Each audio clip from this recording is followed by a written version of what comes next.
What's going on? I thought I'd do a nice little recap video of my recent test day at Mosport, share some of my thoughts, some of the good, some of the bad, and some of the challenges preparing the car, etc. So basically the season is slowly coming to an end. There's only a few more open lapping days at Mosport left before it's closed for the fall/winter.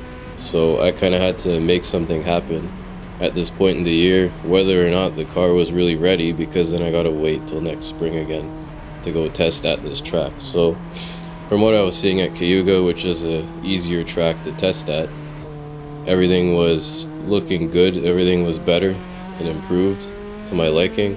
So there was not much to change. Now the only thing I need to do is just figure out how the car felt at speed with aero load, with all the actual, maximums that this car actually sees. So my front tires were basically done going into this, so I brought another set of fronts that were almost done as well, because again, it's the end of the season, it's a test day, not about to buy new tires. I was running a mixture of 118 octane leaded with pump gas because I was about to buy MS109, which is extremely expensive just for a test day, because I wasn't really shooting for a record on this day. I mean, it would have been nice, but it's just kind of unrealistic. So rear tires, just scraped them, just prepped them, took a ton of slag rubber off of it just to get it as good as possible, and then repaired a lot of the ugly stuff, which was the cracked manifolds I was talking about. Intake and exhaust manifolds had multiple cracks, which is just awful. Like, again, I fabricated these things years ago, it's due for new ones, so if these crack one more time, they're done. I'm building new ones because I'm done with that life of just repairing manifolds all the time. There was even a blown out turbine gasket on the exhaust manifold from the last test day, so that's why the spool was so bad last time. So it was a bunch of stuff, and then I taped off the whole car because you should at a high-speed track like Mosport, and did some driver prep and did some ergonomic mods for my harness so I could get in and out of the car easier, did a whole bunch of nice stuff like that. So immediately after doing an outlap in the car, I could tell it was just a completely new car at this track compared to last year. Like, it actually gives you feedback immediately as soon as you turn the wheel in. You'll notice throughout the onboards that I do have to saw the wheel a lot through corners and correct constantly in corners, and that's because I kind of messed up the bump steer with some suspension changes. So there's a lot of bump steer. The car actually toes in on compression, which is freaking bad actually, because that means as the car rolls, the outside wheel turns more and the inside wheel turns more into the corners, so it gives the car a weird dartiness in the front end. So I have to keep correcting for that, even all the way down the straight. You notice even on the straight I'm sawing at the wheel to keep the car straight. That's because the downforce is making the car lower, making it toe in, and then all the bumps and everything is making the car try to steer. So, and then there's no front bar, so it's the front wheels are doing it independently, so it's not that stable. But apart from that, the car felt insanely good. There's almost no body roll perceivable from the inside of the car. You actually feel connected to the ground, which is insane considering that the tires are bald. So it didn't really take long for me to start pushing on corner speeds, corner entry, and a little bit on braking. I was still running an old set of brakes, those pads are almost done. So again, the car was not in peak state at all, but it was set up just enough for me to actually feel what the changes I made did with actual aero load and speed. So now we got the data overlay going with the onboard. These are my first sort of push laps. I was pushing more of the first sector of the track, and then I was hitting a bit of traffic here and there. But again, this right here is just the outlap. There's a seagull in the track, very nice. See that from a mile away. But anyway, the car transitions amazing towards apexes. On exit, I still have that bump steer issue, but that's not an issue. Turn 1, just a lift of the throttle and just roll in. Like, you couldn't do that before. It just didn't feel right before. So rolling in a little bit slow into turn 2, but again, not far off from record pace. But it's hard to describe how a car feels through words, but the way it gives you feedback is just amazing. There's no guesswork to what the tires are doing. You can see I just went in flat into turn 4, no issues, and it honestly felt way too slow for me as well, so that's really exciting. I was just feeling giddy behind the wheel here, and this is actually a low boost lap, so this lap actually ended up being a minute 22 on low boost, which is around 450 horsepower, which is impressive considering the tires, everything, right? And this is my first kind of push lap on this year actually, and on this setup, so kind of cool. A little bit slow through turn 8.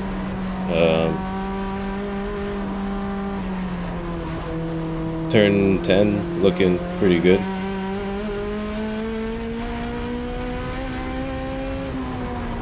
Now I have the boost turned up, entering turn 1 a lot quicker.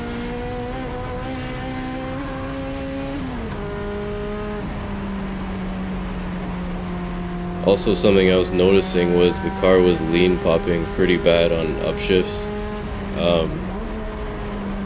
Part of that is due to the way the mapping is at the moment. I used to have a rich spot at the top of the rev range where the power would roll over, so for the next gear there'd be enough fuel when I lift, so it just makes it run rich momentarily so the fuel sticks around in the runner for the next gear so it doesn't lean pop. But I took that out for this because I wanted to see if I could stretch the car to 9,000, and then I'll get to why I never did actually end up stretching it to 9,000 in a bit.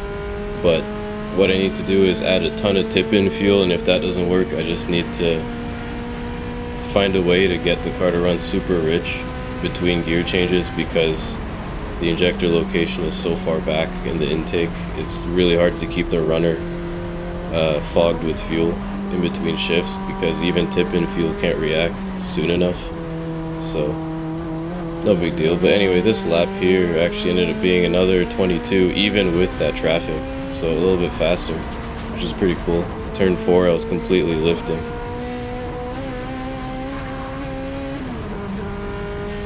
Wasn't really sure if it went into 4th gear here. And if you look in the mirrors, there's actually a GTD Pro IMSA car behind me, FAF Motorsports, which is kind of funny.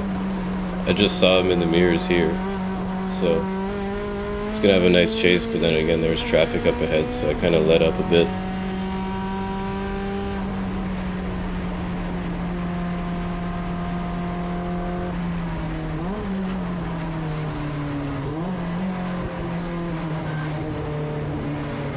So basically slowed right down here. Didn't have to go this slow, but I just did for safety's sake. Wasn't really sure if this guy was going to give me space, so lifted back in it. Again, lean popping on the shifts, I don't really like that. It makes the shifts really slow. And then I'm getting drag raced by this IMSA GTD car. Kind of cool. It's exciting. This was really early in the morning, so that kind of got my blood pumping. I'm like, oh crap, this is a real car I'm chasing. And then I proceed to understeer wide here, and then still not enough tires here. And then I'm like, oh, I could probably chase. I could have dove down the middle of this radical and tried to chase, but I'll just leave it. And you can see how the car darts over to the right. That's the bump steer. The bump steer is just causing it to turn in way more aggressively than it should. And then you can see all the steering corrections there as well. But not a problem, not something I can't address. Like I said, I brought the car out to test in the state that it was in. I did everything I could manage to do, and I couldn't manage to change the bump steer before this. But right here I decided to just end the session. I just lift and start coasting. And then I noticed in my rear view mirror there's actually a bit of oil on the rear window, so that's where we get to the bad of this day. But anyway, I was putting down a minute 22s and minute 23s. those last 2 laps I was slowing down because of traffic, which is insane, and the car actually put down those times. So anyway, the oil on the rear window. So it actually turns out that my catch can, which is mounted in the passenger rear window because that's where the dry sump tank is mounted, was actually bellowing oil, and then that oil was getting sucked in through cracks in the car around the rear window and whatnot, and spraying around in the back of the car. And the top of the catch can had a bit of a leak too, around where the filter neck, I guess you could say, was, that leads to the outside of the car. It's kind of hard to explain, but anyway, that was leaking into the car, and it was only bellowing towards the end of the straight. So this straight is probably the longest straight you'll ever have, the longest wide open throttle time. So I wasn't seeing this problem at Cayuga. If anything, I saw like a few specks of oil on the rear door part of the car right behind the catch can, but I thought nothing of it. But as it turns out, this engine actually makes more crankcase pressure than the old engine, and it's just filling the catch can because the valve cover vent actually goes straight into the catch can, and then it drains into the tank. But the catch can is also catching what's coming out of the tank, so the only opportunity that the catch can has to drain is off throttle. And then even on off throttle, there's still pressure pushing into the catch can from the tank because of the scavenge pump. So the setup worked on the old engine, but just because this engine has different rings, it has some aftermarket rings, or not like Saab rings, they actually don't fit as deep into the piston as the factory Saab rings. So by default they won't seal as well, and I just can't get factory Saab piston rings, so that's my only option.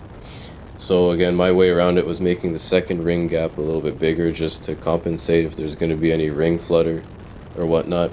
So the end result is just more blow-by, and then this catch can setup just doesn't cut it. It's just not enough for this engine. All I gotta do is just change the way the catch can drains into the tank, and then actually put the valve cover vent to the tank instead of to the catch can, and then just go testing again, so it's no big deal. So unfortunately, because of this issue, I kind of felt nervous pushing the car again, but I mean, I kind of did. I pushed again in another session and did a minute 21.7, but that wasn't full push at all, and again the tires were like completely bald at that point. It is what it is. But other than that, the test day went well. This car has freaking insane amounts of lap time in it when it's actually race prepped, so I'm excited for next year because I'm going to correct the bump steer, I'm going to correct this dry sump issue and all that, and go back next year, and then we should put down some proper times with some good tires. I will go testing again this year, but that's just to make sure the blow-by issue is fixed, and I'll probably just do that at Cayuga and find a way to replicate the issue at a shorter track. I'm sure there's a way. I will figure it out.